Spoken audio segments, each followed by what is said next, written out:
नमस्कार मु शर्मिष्ठा आपण मानक मोर चैनल स्वागत करुच्ची। रेसिपीटी स्टार्ट करने पूर्व जदि आपण मैंने मो चैनल को सब्सक्राइब करना जल्दी सब्सक्राइब कर दिंतु।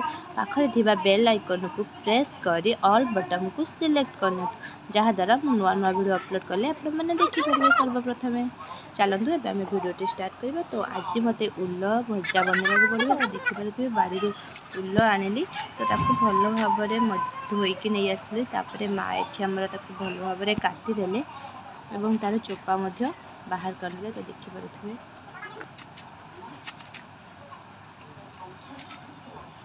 आपण मन क्या उल भजा खाया भल लगे कमेंट रे जना। तो देखुए ये सबुतक उल आमर कटा सरीगला। चलते एवं आम भल भाव धोई नवा 2 ରୁ 3 थर भल भाव धोई नवा।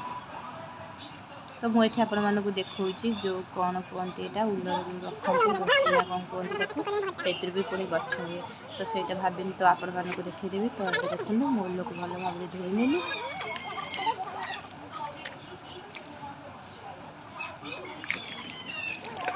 ये उल खाइबा को बहुत ही टेस्टी लगुला। तो आपण मैंने थे ट्राए करूँ आपण मन केमी लगे मत जइबे। मो भिडियोटी फास्ट टू लास्ट देखते और जापर मुझे प्रोसेस बनैली।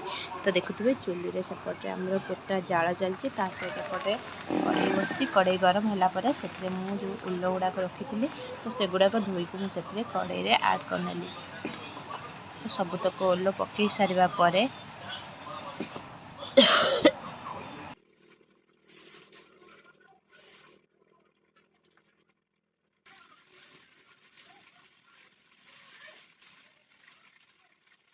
एबे मु सेथिरे स्वाद अनुसार हलदी और लुण ऐड करनेबी। एबे आमे कौन करबा ना किसी पानी दे नबा। माने पानी दबार कारण भी होउची कि उल आमर जेहेतु कुंडे हुए पाटी जो तो से तार पानी को आम गाड़ी के बाहर कर नबा। तो चलतु ताको गोटे आमे कभर कर नबा। 5 ରୁ 10 मिनट पर फुटी आसिले आमे तार पानी को बाहर कर नबा।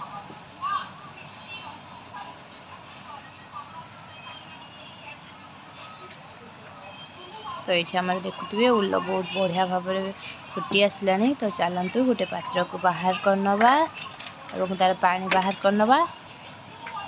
ये पानीटा को फिंगी देवे कारण ये पानीटा कुंडे हुए जो उल माने पाटी कुंडे हुए देखिथे। तो मुझे आपण मानक गोटे देखा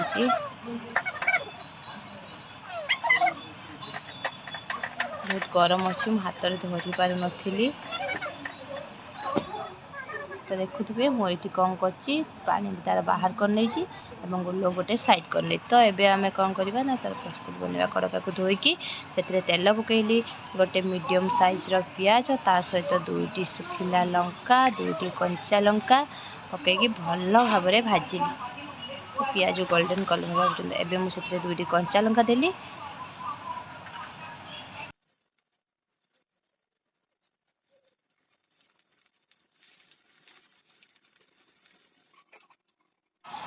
एबे मुझे कौन कली ना गोटे सुखिला लंका को ऐड करनेली और भल भाव भाजी नेली। तो एबे मु कौन कली जो उल रखी पकईनेली। उल भजा खाइबा को बहुत ही टेस्टी लगुला। आप गरम भात सहित खाईपर जेकोसी भजा सहित खाईपर ना रोटी सहित भी खाईपर। और थे एमती प्रोसेस ट्राए करूँ केमी लगे मत कमेंट मध्यम जनइबे। भजार कलर भजाटी हो सारापर भजार कलर तो बहुत ही बढ़िया देखा जाऊला। आमते खाइबा को बहुत ही यामी लगुला।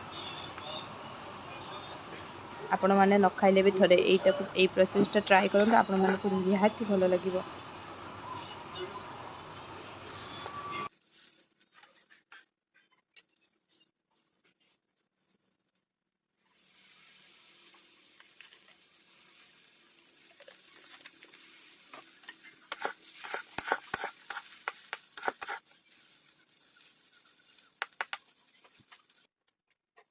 एठी आमर भजा हो गला। मुझे किसी लंका गुंड ऐड करनेली एवं से किसी जीरा गुंड ऐड करनेली और ताको भल भाव मिक्स करनेली। चलते एवं गोटे प्लेट को बाहर करनवा। तो ये आमर उल भजा प्रस्तुत हो गला। चलते एवं आम गोटे प्लेट को बाहर करनवा।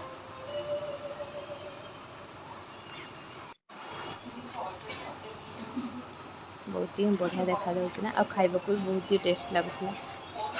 ମୁଁ ତ କେବେ ଖାଏନି କିନ୍ତୁ ଏଇ ପ୍ରୋସେସଟା କରିକି ଖାଏ ତ ଏବେ ମୋତେ ଭଲ ଲାଗୁଛି ଉଲ ଖାଇବାକୁ। ତ ଆପଣମାନେ ବି ଥରେ ଟ୍ରାଏ କରନ୍ତୁ। ଆପଣମାନଙ୍କୁ କେମିତି ଲାଗିଲା କମେଣ୍ଟ କରିବେ। ତଣ୍ଟିଟା ଟିକେ ବସିଯାଇଛି ଯେହେତୁ ମୋତେ ଥଣ୍ଡା ହେଇଛି ତ ମୋତେ ସେଥିପାଇଁ କଥାଟା ଠିକ୍ସେ ଶୁଭୁନଥିବ ଆବାଜଟା ଆପଣମାନଙ୍କୁ। ପ୍ଲିଜ୍ ଟିକେ ଆଜି ଭିଡ଼ିଓରେ ମ୍ୟାନେଜ୍ କରିନେବେ। ତ ଦେଖିପାରୁଥିବେ ଭଜାର କଲର୍ କେତେ ମସ୍ତ ଆସିଛି ଆଉ ଖାଇବାକୁ କେତେ ହିଁ ବଢ଼ିଆ ଲାଗୁଥିଲା। ତ ଆପଣମାନେ ଥରେ ଟ୍ରାଏ କରନ୍ତୁ। ଯଦି ଆପଣମାନଙ୍କୁ ମୋ ଭିଡ଼ିଓଟି ଭଲ ଲାଗିଥାଏ ତାହେଲେ ମୋ ଚ୍ୟାନେଲକୁ ସବସ୍କ୍ରାଇବ୍ କରିଦେବେ। ଜୟ ଜଗନ୍ନାଥ। ପୁଣି ଦେଖା ହେବ ନୂଆ ଏକ ରେସିପିରେ। ରହିଲି, ଟାଟା।